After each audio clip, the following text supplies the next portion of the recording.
जिस तरह से आप देख रहे हैं कि आज हमारे साथ श्रीमान मुक्ताकेश महाराज विराजमान हैं। जिस घर में मृत्यु हो जाती है तो उसके पहले दिन का क्या कार्य है कि जब मृत्यु हो जाए तो तुरंत वो घर वालों की ये करना चाहिए कि तुरंत किसी एक शुद्ध ब्राह्मण से राब्ता करें। तो जब वो जानकारी आपको देते हैं तो उसके मुताबिक आप उसका अंतिम क्रिया करें। जब हम शव को घर से निकालते हैं तो उस वक्त भी हमें कोई पिंड क्रिया करनी पड़ती है। तो बड़ा विचार है, ये पिंड हम क्यों करते हैं, इसकी क्या वजह है। तो इसी प्रकार से उस समय जो है वो 5 पिंड का विधान बताया गया है। अच्छा, पिंड देने का अर्थ ये होता है कि उस प्रेत को कोई भी जो है अंतरिक्ष के अंदर कोई भी बांधा ना पड़े। तो ये हमें 5 पिंड जो है वो पहले दिन देने चाहिए।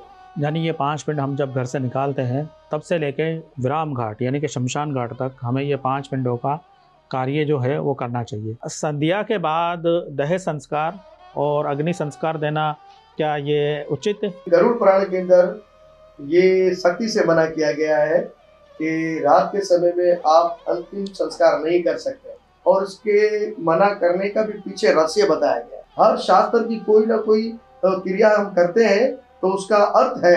अगर किसी की मृत्यु सूर्यास्त के बाद हो जाए तो घर वालों को भी थोड़ा ये हौसला रखना चाहिए कि अब हमें इसका देह संस्कार सुबह के दिन करना चाहिए।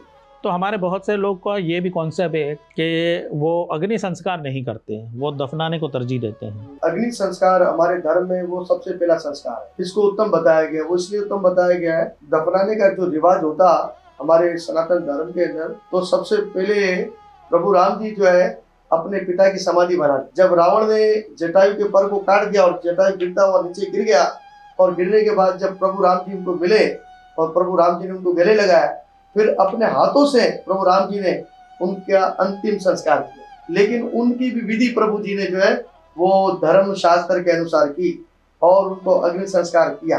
प्रभु जी, जैसे कि अंतिम संस्कार वहाँ पे शव को फिर जब हम अगनदाग दे के आते हैं तो जब हम वहाँ पे आते हैं तो यहाँ पे तो बड़ा एक एहतमाम किया जाता है खिचड़ी का, चटनी का। गरुड़ पुराण में ये बताया, जिस घर के अंदर मृत्यु हो जाए पहली बात तो उस घर का चूल्हा ही खत्म हो जाता है, बंद हो जाता है, उस घर का चूल्हा ही नहीं जलता है।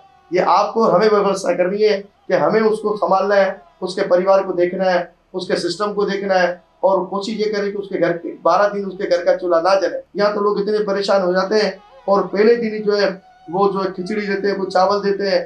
तो ये शास्त्रों के अंदर मना किया गया है। मृत्यु का खाना शास्त्रों में मना है, आप नहीं खा सकते।